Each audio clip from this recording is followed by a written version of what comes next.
에너지띠와 반도체, 고체의 에너지띠. 기체 원자 에너지준이, 기체들은 원자들이 서로 멀리 떨어져 있어서 한 원자가 다른 원자에 영향을 주지 않으므로 같은 종류의 기체 원자는 에너지준위가 같아. 그러니까 기체는 너무 멀리 떨어져 있어.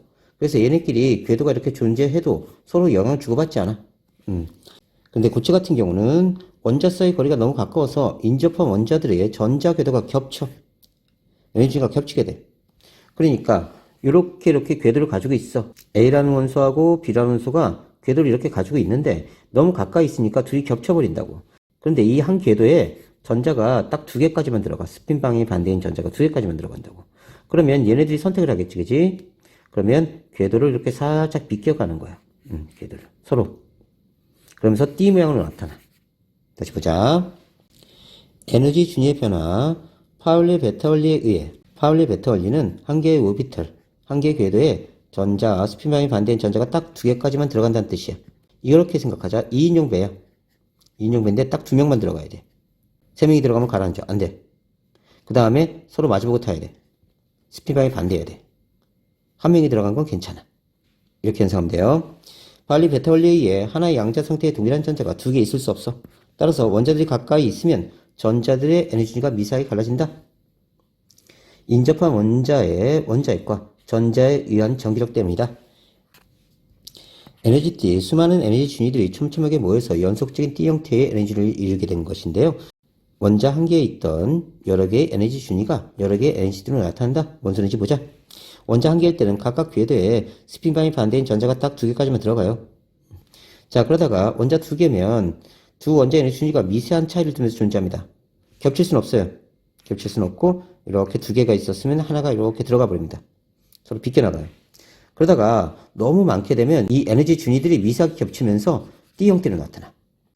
자, 이때 여기는 전자가 존재할 수 있는 곳이고요. 여기는 전자가 존재할 수 없는 곳입니다. 이걸 띠 간격이라고 해요. 그 다음에 여긴 전자가 존재할 수 있는 곳, 여기는 전자가 존재할 수 없는 곳, 여긴 전자가 존재할 수 있는 곳. 이렇게 표시가 돼. 자, 그리고 이렇게 전자가 존재할 수 없는 영역을 띠틈, 띠간격이라고 하고요. 띠간격. 그 다음에 자, 전자가 존재할 수 있는 것을 허용된 띠라고 합니다. 허용된 띠, 띠간격, 허용된 띠, 띠간격 이런 식으로 가요. 그 다음에 바깥쪽 궤도로 갈수록 좁아져. 좁아지면서 어떻게 되냐면 여기가 겹쳐버려. 겹쳐지면서 띠 형태로 나타나. 고체일 경우만. 에너지띠 구조, 허용된 띠, 전자가 존재할 수 있는 에너지 영역, 절대온도 0켈빈일 때 고체 원자의 전자들은 허용된 띠의 에너지가 낮은 부분 더 채워져. 그래서 여기 원자 핵이 있고, 자, 허용된 띠가 이렇게 있어. 그 다음에 허용된 띠 중에 전자가 채워져 있는 가장 바깥쪽 띠를 원자가 띠라고 해요. 여기 전자 채워지고, 그 다음에 전자가 채워진 가장 바깥쪽 띠를 원자가 띠. 그런 다음에 허용된 띠인데 전자가 아직 채워지지 않는 부분, 이걸 우리가 전도띠라고 해요. 그 다음에 여긴 띠간격, 전자가 존재할 수 없는 영역이야. 그 다음에 여기 있던 전자들은 적절한 에너지만 받으면 전도띠로 옮겨갈 수 있고, 전도띠로 옮겨간 전자들은 이동하면서 전류를 흐르게 할 수 있어. 원자가 띠, 전자가 채워진 에너지 띠 중 가장 맨 위에 띠. 그러니까 핵이 있으면 전자가 안쪽부터 채워지고, 안쪽 띠부터, 그 다음에 전자가 채워진 가장 바깥쪽 띠를 원자가 띠라고 한다. 자, 이 부분은 전자가 자유롭게 움직이지 못합니다. 전도띠, 원자가 띠 바로 위에 있는 에너지띠, 여기죠? 전자가 채워져 있지 않고요. 원자가 띠에 있던 전자가 띠 간격 이상, 요만큼의 에너지 이상의 에너지를 받으면 여기까지 가는 거지. 흡수하면 전도띠로 이동하면서 자유롭게 움직일 수 있다. 띠 간격, 띠 틈, 에너지 띠 사이 간격으로 전자는 이 영역의 에너지 준위를 가질 수가 없다. 자, 낮은 쪽부터 채워지고요. 그 다음에 2개 채워진 다음에 그 다음 궤도로 갑니다. 항상 2개씩 채워진다. 파울리 베타 원리 2인용 배다 연상하시면 돼요. 고체의 전기전도성, 에너지띠 구조와 고체의 전기전도성, 전자가 모두 채워져 있는 원자가 띠에 있는 전자는 자유롭게 움직이지 못해요. 비어있는 전도띠로 전이된 전자, 이걸 자유전자라고 합니다. 이 자유전자는 전류를 흐르게 할 수 있어요. 그래서 에너지띠 구조의 차이에 따라 전자의 전도도가 틀려진다. 자유전자와 양공, 자유전자와 양공에 의해 전류가 흐른다. 뭔 소리인지 보자. 자, 여기 전자가 채워져 있고요. 전자가 빠져나간 전자가 빠져나간 부분을 우리가 양공이라고 불러요. 양공. 자,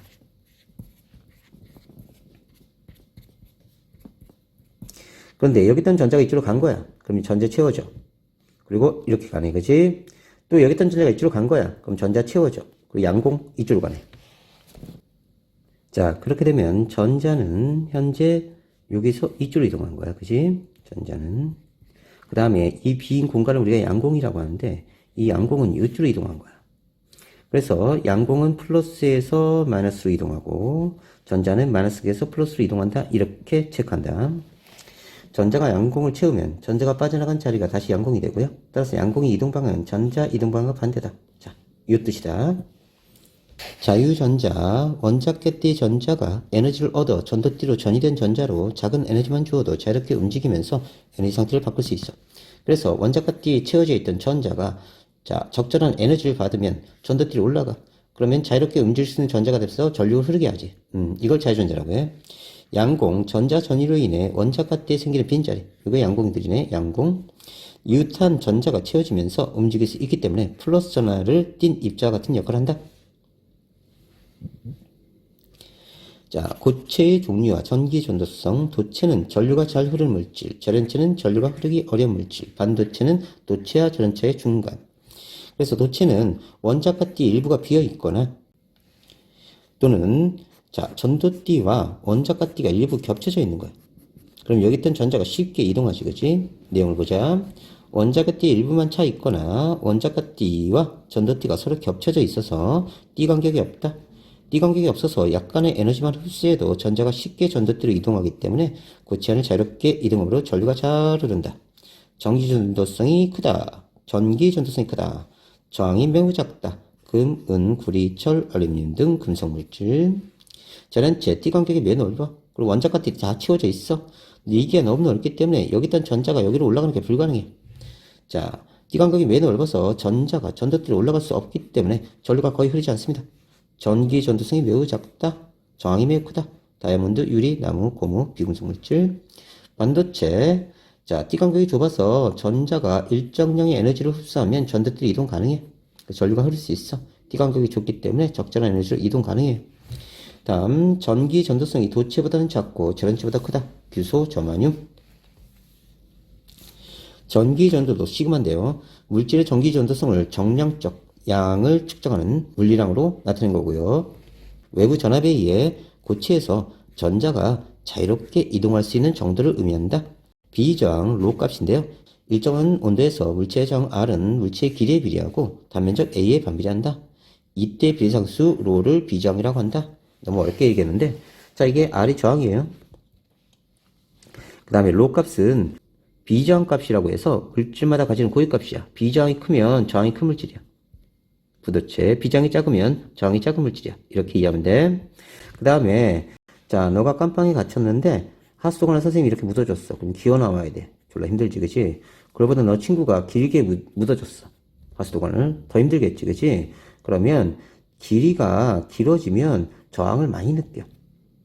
자, 그거보다 엄마가 단면적을 크게 묻어줬어. 뛰어가겠지, 그치? 왔어 하면서 깜빵을 탈출할 거야. 그럼 단면적이 커지면 저항이 작아지는 효과가 나타나. 그래서 저항은 길이에 비례하고 단면적이 작을수록 저항이 커져. 단면적에 반비례해. 자, 이게 저항에 관한 값이야. 그러면 비저항은 로분의 1이래. 그러면 얘를 로에 대해 정리하자. 그럼 로는 RA 곱해지지. 그 다음 L 이렇게 되겠네. 그럼 로분의 1은 RA분의 L 이렇게 되겠다. 그치? 그래서 시그마 전기 전도들은 RA분의 L에 비례한다. 그러니까 저항값 외워두고요. R은 로 단면적 분의 길이에 비례한다. 그 다음에 로분의 1이 시그마다. 그래서 구해주면 됩니다. RA분의 L. 자, 암기하세요. 에너지대와 반도체, 여러가지 물질의 전기 전도도 실제 고체는 원자의 종류, 결정 구조, 주변의 온도, 불순물의 포함 정도에 따라 전기 전도도가 달라질 수 있다. 자, 이쪽으로 갈수록 전기 전도성이 작아요. 전류가 잘 흐르지 못한다는 뜻입니다. 비저항이 큰 물질이고요. 전류가 잘 흐르지 못한다. 이쪽으로 갈수록 금, 구리, 철, 전기 전도가 크다. 비저항이 작다. 전류가 잘 흐른다. 다시 저항 R은 로 단면적분의 길이인데, 자, 이게 만일 같다, 일정하다, 그럼 비저항이 큰 게 저항이 큰 거야. 그러면 시그마 전기 전도도는 작은 거지, 그지? 비저항이 작은 물질은 저항이 작은 물질이야. 그러면 시그마 전기 전도도 값이 큰 물질이다. 이렇게 된다. 여러 고체의 전기 전도도 측정. 자, 연필심, 전지, 전류계, 전압기를 연결했어. 자, 길이와 지름을 측정했고요. 연필심의 전기 전도도 저항이 5.7, 비저항 값이 이거고요. 전기 전도도 계산했네요. 그래서 자, 저항을 구한다. 연필심을 놓고 전류 측정합니다. 전압 측정해요. 그 다음에 길이, 지름 측정했네요. 그러면 R은 I분의 V니까 요걸 통해서 저항 구했네, 그지? 저항 구했고요. 비저항은 로 L분의 AR 값으로 구하면 됩니다. 저항 R이 로 단면적분의 길이에 비례하니까요. 로에 대해 정리하면 자, L분의 RA가 되죠. 자, 그래서 비저항값 구하면 됩니다. 다음 전기 전도도 시그마 로분의 1을 구한 거죠. 자, 이렇게 해보니까 은은 전기 전도도가 크고요. 규소는 1.5리 정도, 고무는 굉장히 작네요. 그래서 이건 전류가 잘 흐르고 이건 전류가 잘 흐르지 않는다. 이렇게 구분할 수 있습니다. 비저항은 물질의 온도에 따라 변하는 물질의 특성입니다. 따라서 금속과 같은 도체는 온도가 증가할수록 비저항이 증가해요. 반도체는 온도가 증가하면 비저항이 감소한다. 자, 뭔 소리인지 보자. 자, 도체는요, 온도가 올라가면 이 양성자가 자꾸 흔들려. 전자가 이렇게 지나가려고 하는데 얘가 자꾸 떨려. 그래서 얘는 온도가 올라가면 양성자들이 자꾸 진동을 하면서 전자 진행을 방해해요. 그래서 저항이 커집니다. 반면에 반도체는요, 온도가 올라갈수록 자전자가 많이 생겨. 개수가 늘어나. 얘네 개수가 늘어나. 그래서 온도가 올라갈수록 저항이 작아져. 전류가 많이 흘러. 자, 이 뜻이다. 그래서 도체는 온도가 올라가면 비저항 값이 커지면서 전류가 적게 흘러. 반면에 반도체는 온도가 올라가면 자전자가 많이 생기면서 전류가 많이 흘러. 비저항이 작아져. 그래서 도체는 온도가 올라갈수록 전기 전도도가 감소하고 반도체는 온도가 올라갈수록 전기 전도도가 증가한다. 이렇게 체크하면 됩니다. 자, 반도체, 고유 반도체와 도핑. 자, 고유 반도체라는 건 불순물이 없이 완벽한 결정 구조를 갖는 반도체로 낮은 온도에서 양공이나 자유전자 수가 매우 적어 절연체에 가깝습니다. 규소, 저마늄. 그래서 규소 같은 경우는요, 네 군데 전자가 있어요. 그래서 네 군데 공유결합을 합니다. 이렇게. 그래서 네 군데 공유결합을 이렇게 해주는 거예요. 얘는 원자과 전자가 네 개니까요. 다른 규소가 오면요, 얘도 전자를 이렇게 하나 내주고요. 하나. 그래서 이렇게 전자선을 공유하게 됩니다. 여기도 공유, 여기도 공유, 여기도 공유. 원자과 전자, 원자의 에너지 준위를 전자껍질로 나타낼 때 가장 바깥쪽 전자껍질에 존재해서 화학결합에 관여하는 전자다. 그러면 자, 원자 핵이 있고요. 궤도마다 전자가 있는데 가장 바깥쪽 전자를 우리가 원자과 전자라고 얘기한다. 비고유 불순물 반도체, 고유 반도체에 특정한 불순물, 이걸 도펀트라고 합니다. 이 불순물 넣으면 이게 도핑하는 과정이야. 그래서 전기 전도성을 증가시킨 반도체. 도핑은 반도체의 특정한 불순물을 섞는 과정으로 띠 간격 사이에 새로운 에너지 준위를 삽입하는 것과 같다. 다시 보자. 비고유 불순물 반도체의 종류는 불순물의 종류에 따라 P형, 포지티브, N형 반도체로 나눈다. P형은 플러스를 띈다. N형은 마이너스를 띈다. 이렇게 연상하시면 돼요. 자, P형 반도체 원자과 전자 3개 있는 놈 13종 원소를 더핑 넣어주는 거야. 풍소, 알루미늄, 갈륨, 인디움. 그러면 자, 얘는 최외곽 전자가 하나, 둘, 세 개밖에 안 돼. 한 군데 비어. 그럼 여기 공결합하고 여기서 하나 전자가 빈 상태가 나타나. 양공이 생겨. 원자과 전자 4개인 규소와 원자과 전자 3개인 붕소를 첨가하면 3개의 전자는 공결합하지만 한 개가 부족해. 붕소가 하나를 못 줘. 그러면 빈자리에 양공이 생깁니다. 주변의 전자가 양공을 채우면 전자가 빠져나간 자리에 새로운 양공이 생기고요. 양공이 전하 나르기 역할을 해줘요. 그래서 불순물에 의해 원자과 띠 바로 위에 새로운 에너지 준위가 만들어집니다. 여기 에너지 준위가 만들어졌어. 그럼 여기 빈 공간이 생기지, 그치? 자, 그러면 여기 있던 전자가 쉽게 이렇게 올라오는 거야.